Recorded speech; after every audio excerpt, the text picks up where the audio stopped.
What's up, everyone? Welcome to Shovel Knight here on Chrono Chord Gaming. I am C-Dub, back here with another episode. As you can see, last time we vanquished the Order of No Quarter in the Lich Yard, cleared out the plains, as well as Pridemore Keep, but we have found, oh no, it's an auto-scroll level. Sometimes here on the overworld map, you'll get these levels that pop up, kind of like the Hammer Brothers in Super Mario Bros. 3, or the airships that would pop up and you have to take them on.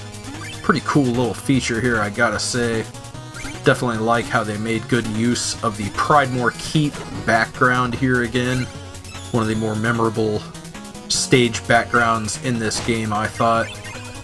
And this is pretty much just a treasure grab, much like the ghost ships in Mario 3, the coin ships. You just go through here and grab as many of these gems and gold as you possibly can. Keep moving along, boom, get way up there. There we go. Get them gems, open up this treasure chest here. Man, got plenty of gold going here, very nice. Keep going along. What do we have next here, ladies and gentlemen? On our journey, let's go back to the village one time here real quick. I think we have a few things for the bard. Maybe get a little bit of gold. Yes, 1,000 gold for our troubles. That'll be nice and very helpful in upgrading. I guess now is as good of a time as any to mention the Shovel Knight DLC, the free DLC that's coming out September 17th, this coming week, along with the Plague Knight, Plague of Shadows playable character. Been doing some reading up on this, and it looks to be super cool. They didn't necessarily do many changes to the level design itself, however, the Plague Knight has a much different control style, movement, all the way down to the abilities and everything, man. Super cool. Really looking forward to getting back into this game and playing through it with the Plague Knight. I think that's going to be awesome. It's going to add a whole new element to the gameplay. I've been taking a look at the bomb weapons that he has, and he has like a bomb burst jump, kind of like the bomb jump in Super Metroid. Very similar to that.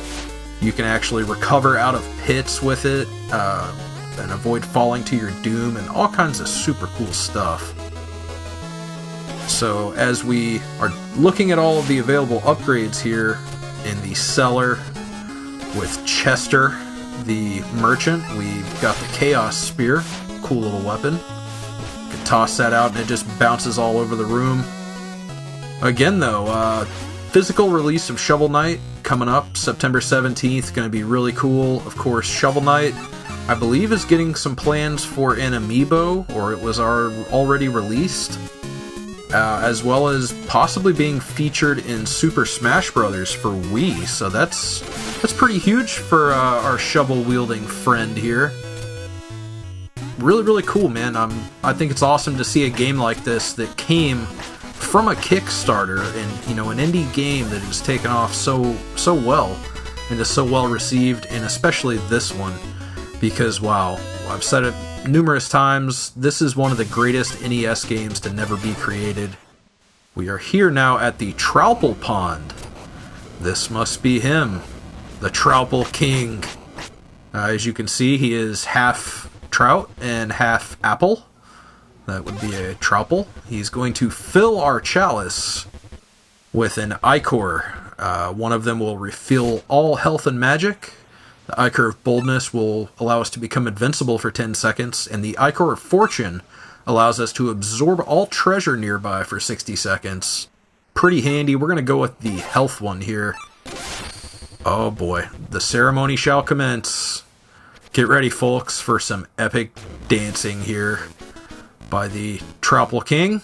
This is a nice little cutscene. I see he has his minions trained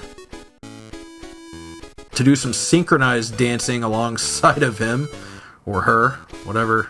I guess it's a king, so it's got to be a him. Watch out. Oh, whoa. Almost splashed me there, Troupple King. That's a nice dance you got there.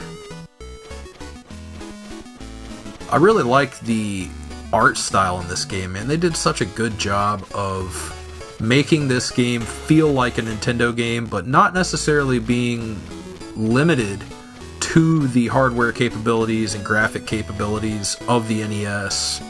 And this is a good scene to illustrate that, with the Troupple King dancing around here and hawking a loogie into my spittoon. Alright, thanks, Troupple King. I will just drink that down and it'll make me feel better. Off we go. Alright, back to the overworld here. Looks like our next... Ooh, the Forest of Phasing will be the next place for us to conquer. Of course, this is a little side level here. It's not a required level. There is no boss in this level here. It's just kind of a side quest. And the aptly titled Forest of Phasing, we're going to have to use that phase locket that we picked up that allows us to become invincible for about 5 to 10 seconds every time we use it, as long as our magic, as you can see up there, 50. I think it takes 10 every use. Nope, looks like 8 every use. And of course that gives you that short window to get past either some spikes or maybe an enemy that you need to defeat. This is going to be tricky. Oh, another death. Throw another one on the counter. Like I said, guys, not going to edit out every single death here in this game. I really like to capture the natural organicness of just playing it in this game, because it really has those moments that just... Almost like the Mega Man games is what it really reminds me of, the classic Mega Mans, where you just have those moments where you're so close, but you just made one little mistake, and you paid dearly for it by losing a life. Awesome. Moving along here. Man, we're going to come out with a ton of gold in this level. I have to be careful and continue to use this phase locket here to avoid the spikes. We don't want to drop another life here to this level. Not even sure how many checkpoints we're going to find. Oh no, not these things. These blue bird heads, I guess they would be. Like a phoenix head, perhaps? Are a real pain in the keister. Gotta watch out for them bouncing around all over the place. Reminds me of the exit gate from Super Mario Bros. 2 that eventually you ended up fighting as a boss. Kind of similar. I'm not sure if that was intentional or not. Alright, this could be tricky here. I think we're gonna have to, just in case, use our phase locket. Bounce off. Boom, there it is. Revealed the hidden section there. And we got ourselves a music sheet for our troubles. Forest of Phasing is cleared, and folks, it's time to go preview the Lair of the Plague Knight. That's right, Plague of Shadows coming right up. Here's a little look at the lair of the character we're going to be playing as the Plague Knight. Super, super cool design. Awesome, awesome stage music. I can't really brag on this game enough, man. This game just has taken me back to the old days of playing awesome Nintendo games, and it has that right amount of challenge and fun. Once you really master the design and the movement of the Shovel Knight, I think that you can almost just wreak havoc on this game, kind of like I feel like I can on some of the Mega Man games. I know that the Plague Knight DLC is looking to expand this game a little bit and add some new tricks for people who like to do speedruns, which it's not necessarily something I've got into just yet.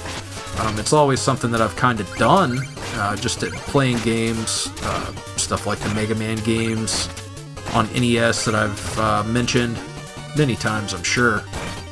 That just kind of a personal best, see how quickly I could beat it, try to beat it as fast as I can. But I've never really got into speedrunning, so it's going to be interesting to see what all this Plague of Shadows DLC adds as far as abilities to speedrun. Maybe I might have to get into that sometime soon. There are a few games that I'm pretty good at. Namely, I would have to say all platformers, much like Shovel Knight here. Of course, the Mario games, Castlevania, some of those. Oh, what the heck, we dropped our catch. I hope we can get it. Just dropped ourselves a golden fish there. Damn it. We're gonna have to move on. Didn't realize you could do that there and lose your catch with the platform. I should have paid attention there and maybe fished a little bit more carefully. Sometimes you get hung up and you lose a big lunker, and that one would have helped. There's the first checkpoint. You have to watch out for these exploding blocks here, these exploding rats as well. Breaking down these blocks. Oh, took a little damage there. Wonder what's under the... Yes, thankfully it is a turkey. On hard mode, I know on some of these you actually end up opening up the turkey, and or the silver platter rather, and there's no turkey to be found, but rather a bomb ready to cause damage. Man, we're racking it up, picking up another music sheet. The bard will be very pleased with that. And that's all for that little secret passageway. I do believe we can continue downward into the lair of the Plague Knight. Oh man, this is a pretty cool enemy that has a similar attack to the Plague Knight. You see him throwing those potions, those bombs.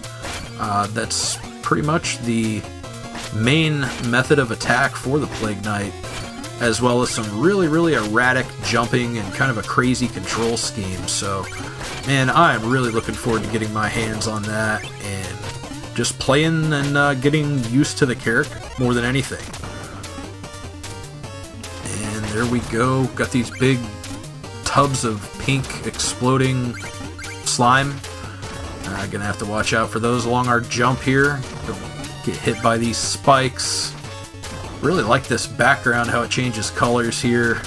Again, it's something that's close enough to the NES capabilities to really give you that nostalgia, but I'm not so sure that an NES could actually handle this game graphically. I would highly doubt it. But man, Yacht Club Games, you guys cashed in big time with me. You have made a huge fan of the Shovel Knight game here, and I hope that we see continued DLC support. Ooh, don't get crushed by the lid. Hoping that we see continued DLC support to come in the future here. Fantastic game. And I'm almost wondering if we might get a sequel eventually. I mean, why not? We could add in a whole lot of new stages, characters, bosses. But then again, they may go the route that a lot of developers are going these days and just release one game and keep supporting it and keep putting out DLC, which, hey, I'm all for it. So, yeah, gonna be awesome to look forward to that. Yacht Club Games doing a fantastic job here. Watch out for these exploding rats and these bird things that are trying to drop explosive. And there's another death. Shovel Knight. We're back at it here. Damn exploding rats. Alright, let's go reclaim our gold there that we lost. Don't want to lose that. We gotta watch out for these guys dropping the potions, because they will blow up these platforms. However, we can detonate them ourselves as well in a preemptive strike to prevent ourselves from falling down a pit. Just gotta be careful, take our time here, watch out for these little blob guys. Oh, we got some fire to worry about. Oh, just missed that music note. Let's see, how am I gonna get that music note? Maybe if I can lure this guy over here, I can maybe do a downward shovel hop, perhaps? I don't think it's gonna work. He doesn't... Nah, he's not moving any closer there. We'll have to come back for that one. Break these blocks here, which I believe this is the first time we've seen these. You notice that they're a different color, and they take more than one hit to break. I like that they added in the different types of blocks that had those variables. And we're at the mini-boss here. God, hucking the potions at us. Same kind of potions we saw in that mini-game at the cellar where we find the shop. Of course, Mona, the girl there who runs that mini-game, apparently will be featured somewhat with this Plague of Shadows DLC. Maybe there's a little romance going on between her and the Plague Knight. We'll have to see. Of course, Shovel Knight has the Shield Knight that I guess would be his love interest, I have to assume. I could be wrong, but nevertheless, mini-boss has been taken down, the big Yeti-looking thing. And we're off. Keep moving here. Loving this stage, and man, really hoping that this Plague of Shadows DLC delivers. I'm pretty sure it will. Let's go fishing one more time here. Hopefully we don't lose this catch. What do we got in the hole? Bring it on out. Oh, there it is. It's a Troupple. Stay thy fork. We don't have a spare chalice, so onward we go. You have to watch out here. This is some challenging platforming right off the bat early on here in Shovel Knight, and it does get much more challenging as we go along. Oh man, watch out. This guy here, these guys remind me of the enemies from Zelda 2 that were such a pain in the keister to take care of. Watch out for these flames here, Shovel Knight.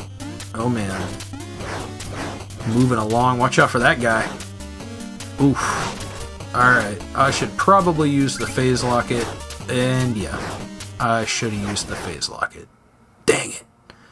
Guys, that's going to be it for this episode of Shovel Knight. I will be back next time to finish up this level, take on the Plague Knight. Make sure to subscribe, like, share, and stay tuned. This is C-Dub for Chrono Chord Gaming. Peace.